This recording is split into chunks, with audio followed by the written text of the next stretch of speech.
Okay, today we're going to look at some Zeroid robots and some Durham wind-up Zeroid type robots. Let's get the Durham type robots out of the way first. We have this blue one. It's a wind-up, and I believe here's some information on the bottom, so you can get what you can out of it. See, we have a white knob wind-up on it, and when it's moving, basically goes forward with the head moving back and forth.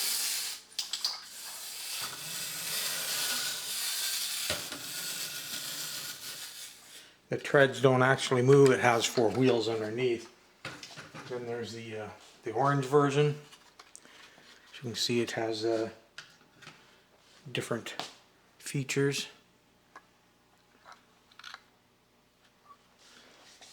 It should have the same wind-up action. Yep. Make the moving head and the moving feet. Okay, we got the wind-ups out of the way. Now let's talk about the actual Zeroids. I have these three, and part of their packaging becomes part of their play value. This is a reproduction of the card that would be on the back of the packaging, and we're going to look at more on that. But this part will, for those of you that don't know, there were three basic ones in this run. You had Zerak, Zobor, and Zintar, and the cases that they came in became different play items. For example, on Zerak, you would take the clear front off that sealed it and laid it in front, and it becomes a ramp. You could drive your robot up into it like a control room. With Zobor, you'd flip the container that it came in over, and it had wheels on the inside, and they hooked to the back. They all have a trailer hitch in the back, and you could pull it along and use it like a trailer. Then in Zintar, I don't have the Zintar box. I have the Zintar robot, however. It would drive into it and then move the sled along once it was up in there. So it'd drive up a ramp and then move it. And then here's some more information. Here, these came out in 1968, at least the ones that I have did. It gives you all the information. The only information I've ever found particularly hard to understand is the arm information. The toys themselves were using a motor from the motorific line of toys, and you have to install the motor. In some cases, when it was boxed differently, which we'll get to this one here in a second, I believe the motors were sold separately. But they tell you how to install a motor, and you have to put it in the right way, otherwise you kind of short everything out. Now let's go ahead and get the oddball one out of the way. I saw this one once because I was familiar with this plastic packaging where they use the boxes for the toys, but I saw this one once for sale, and I just said, wow, I had never seen that packaging before. And if I remember right, somewhere on here, it must be on the robot, it's dated differently. So inside the box, you have an instruction sheet. I guess it could have been on the instruction sheet. Yeah, 1971 ideal torque for this particular one. And here it talks about installing the motor. And yeah, the information was down here in this corner. And it has information on this side about changing the arm accessories. There's a magnetic hand, and there's the funnel hand, and there's all kinds of different things. And even though this box is a little bit ragged on the top, it still has all its original inserts that held the robot in place. And had the minty robot. And this is the magnetic hand gripper. She's got a magnet in the end of it. And right now the funnel hand is installed. And then all of these toys, to put the batteries in them, the batteries go on the legs. You're supposed to pinch in real tight. I'm not going to break this one. You pinch in real tight and basically snap the top part off. It has some plastic snaps that are supposed to hold this top part of this body along the seam in on those batteries. And down in here is where you have to take this cover off, like so. And the motor would snap in here. As you can see, this one didn't come with the motor. You'd have to come up with your own motorific motor. There's a forward and reverse switch on the bottom that's used in certain gameplay modes, but you can also turn the knob on the very top. Center would be off. Then you can make it go forward and backward by turning that switch around. Once you put the motor in, then you're supposed to snap all this stuff back together.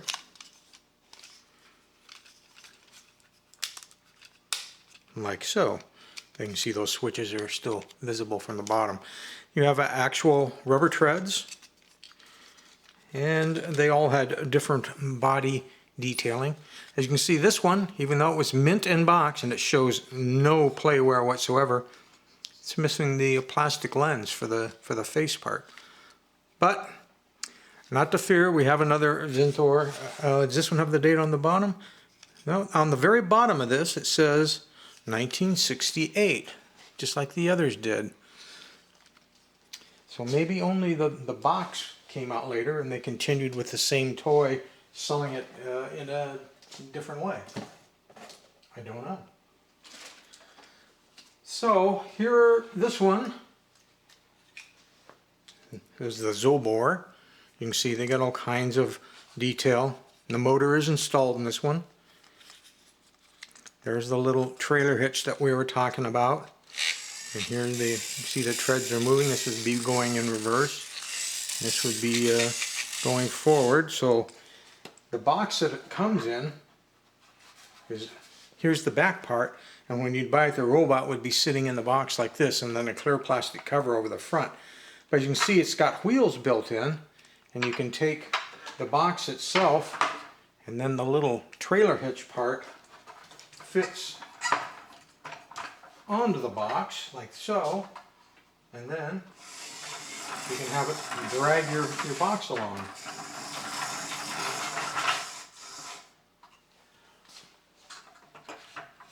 There's that one. Here is the Zerak with the face part still intact. And this one does have the motor and does have the batteries, and I'm checking the date. It's dated the same, 1968. Here's the forward and reverse. And it would be forward, I believe. Let's check it. You can see he moves right along.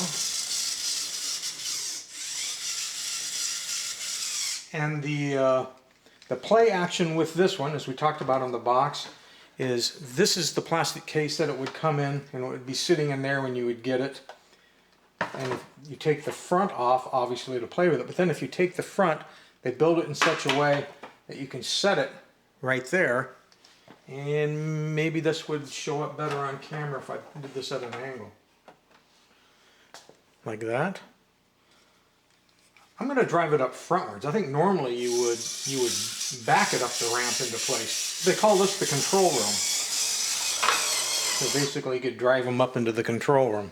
Or, I suppose, by that same token, you could drive them back out of the control room. And like I said, I don't have the box for, how was he pronounced? I forget. I gotta look. Zintar, I believe. But you can take a look at him. He's got the details. Well, they all have all their details. Now this one, we can get apart. So you can see here's where you'd put the two batteries. Then there is a connection bar across the top. And they do have a plus and minus marked on there. See, there's a little plus and a little minus, so you get them in the right way. And then I'm going to just hold this together rather than snapping it, because you can see the way they snap together, it's just these pieces of plastic with a little bit of a lip.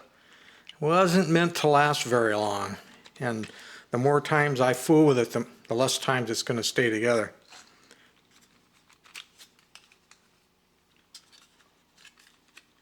And I got a feeling that this one might need a little kickstart. One of these sides you can actually see the motor. There we go. There go the treads on it in that direction. I'll reverse it.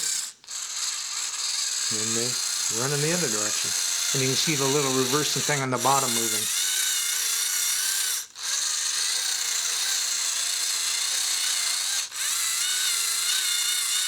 And if you put it in the middle, then it's off. And that is how you put the batteries in these guys and play with them. Some of the other accessories I have laying out here. For example, we already looked at it, but here's another one of them. Another one of the little magnetic hands that you can put on. And here's what the little funnel hand thing looks like when it's not installed. You can notice on this one right now we have installed a claw gripper on both sides, but you can pull those off and install these other items. Now, I'm not really too sure what these two things that look like tops are for. I didn't see them mentioned on the packaging. Maybe they were and I just didn't notice. And they were definitely in the box with Zobor. So I can't really tell you too much about those tops. But there you have it. Those are the four actually, if you count the duplicate one. Let's get him back in the picture too. Here you can see a side-by-side with the face piece there and with the face piece missing. There we have it. There are my 4 Zeroids and my 2 wind-up Durham knockoffs or repros or whatever you want to call them. I don't see a date on here. I'm looking again. No, just Hong Kong and an item number. But obviously they probably came afterwards.